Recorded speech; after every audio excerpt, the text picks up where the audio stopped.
Fala, rapaziada, faltando apenas 4 dias para o início do Mr. Olímpio, o Cris Aceto aí trouxe as atualizações recentes do Ramon, já que nessa reta final, né, precisa vê-lo e atualizá-lo todos os dias. E ele comentou que o Ramon evoluiu demais do ano passado para cá, principalmente nas costas, está com os músculos bem arredondados, ele está muito grande e denso, parecendo até um Open que vai dar muito trabalho para o Cbum. O Aceto também comentou sobre o Cbum que os bíceps dele são meio achatados e que as costas não tem tanta profundidade assim, mas a hora que ele posa é que o jogo muda. Então bora ver aqui, rapaziada, mas antes já deixa seu like e inscreva-se no canal caso ainda não seja um inscrito. Let's talk about Classic, Chris, since probably the two most exciting classes in the Olympia, at least for the fans, seem to be the Classic physique, probably because Chris Bumstead is one of the most popular bodybuilders in all of the industry, and of course the men's open. But let's talk about this Classic physique. Is this the year that Bumstead is the most vulnerable, or is this going to be another year where Bumstead's going to just slam the door shut on everyone else and say, hey, look, I run this show.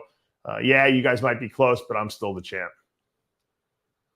I think that's going to play out on stage. Well, what do you think? What's your theory? I mean, you obviously are helping Ramon Dino. I think Ramon Dino is extremely.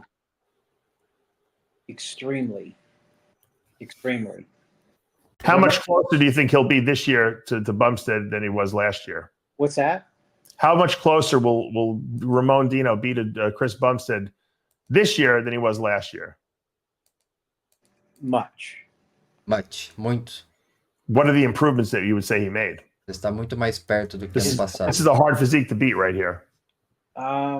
His back is much better. His arms are very big. His legs are big. He's big. You know, I saw him last night at 7 o'clock, and to me, he looked like almost an open guy. Really? Yeah. Quase open guy. Very dense, very mature. He prepped for 20 weeks. He prepped for 6 weeks for the Arnold. So this is the first time he's in a few shows where he's given 100% effort to this show. He does not look like that. Well, this is from the past show I think he did, right? Yeah. Ele tá falando dessa foto do Olímpia passado, né? Que ele não estava tão bem. At his point in his career, I'm assuming he's right on that borderline. You know, he's got to suck down to make weight and everything like that. How much longer can he hold himself at this weight without being a detriment to his physique? In other words, is this a category that you see Dino staying in for long term, or is there a possibility of him moving up and trying to move into an open class situation? I don't know. I've never thought about it, and I don't think he's ever thought about it, simply because he's chasing the title. You know, and that's not to say that he doesn't have the ability to move up, but you know, you can be the same weight 1, 2, 3 years in a row, but it can look, you know, totally different. You know, I mean, he had as much. He had, if the first year he did the Olympia, he had as much struggle as he ever had making the weight, but he's got a lot more roundness to his body now. And if you go back to that first year when he was 5th place, he was, you know, very ripped. Guys like Dino look amazing when we just see him. You look at Wesley Vissers, you know, you say, wow, what a great physique. But for some reason, when these guys stand next to Bumstead, he has something else that these guys don't have. It's not that, because a lot of these guys have better body parts than Bumstead. Bumstead doesn't have very good arms. His back is not great, but it's just the way he seems to be, you know, structured. It was almost like whenever I used to watch Corey Everson compete against those women back in the day, she had that also, that something structurally was just better than the rest of the group. It wasn't that she was more muscular. It wasn't that she was leaner. She just was put together better. Does that make sense? Yeah, no, it makes total sense. I mean, Bumstead, you could say, no, I can find, the irony is I can find like negatives in his physique. I'll say what they are. His arms are like, he's got like flat biceps. That big. He's got at least one torn quad. On his back, doesn't have a lot of, it's got like width to it, but there's no like bumps. No depth. There's no depth. Yeah. There's depth. but it's a great back double bicep. It's bizarre, you know, and the way he positions his legs on any shot. Eles estão comentando aqui de músculos separados, né? Tipo o bíceps do Cbum. Nunca foi muito bom, mas ele realmente mudou isso, agora está melhor. As costas do Cbum não tem tanta profundidade assim, mas no conjunto todo, a hora que ele posa, ele consegue mudar isso, né?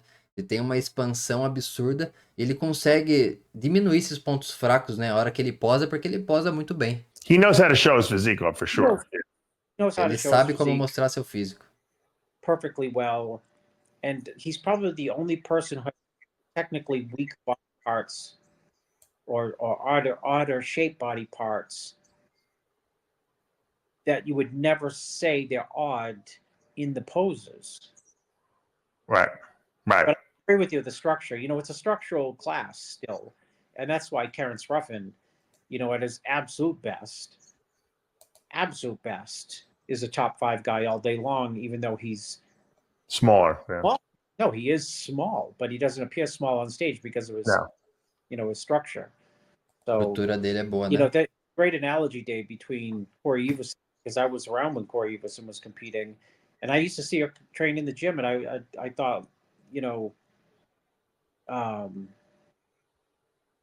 she just was put together in a way that would allow her to, you know, beat people with also a lot of, you know, probably more muscle than her. I'm not saying people have more muscle than Chris, but in her case, you know, structure was not king but queen, you know. Well, Chris is probably one of the few guys, the few classic guys that I would say that don't have great arms. I mean, most classic guys, that's like one of the calling cards. Yeah, great biceps and triceps. I mean, Dino's got fucking blasting arms, you know, but it doesn't seem to negatively affect him because of the way he's put together. I don't know why. I mean, it would be great if he had bigger arms, but it doesn't seem to be holding him back, you know, from winning titles. So. Não impediu isso, o cara já é campeão 5 vezes. Os braços nunca foi um problema em si, porque ele sempre venceu. Então é o conjunto todo, né? É uma estrutura. Porque realmente, o braço do Ramon é muito melhor. Segundo o Balestrin, né? O braço do Vencer ainda é o melhor da categoria, né? Mas isso nunca foi uma coisa para impedir o Cbum de alguma coisa, de vencer pelo menos. It just goes to show you that it's how your body flows in that division, because it's an illusion, because you don't really see his arms as weak. They're not, you know, the best body part, but they're not like detracting where he can't win the show because of it. And I think he's just in harmony. His body parts are all in harmony with each other. That's the best way to put it. Even Chris Angel was surprised. I got to text Chris when we hang up. When we finish this show, I got to text him and remind him to get me tickets for Wednesday night. Rapaziada, a hora que o Cbum arma as poses no palco, a coisa muda, mas o Aceto aí está muito confiante na vitória do Ramon.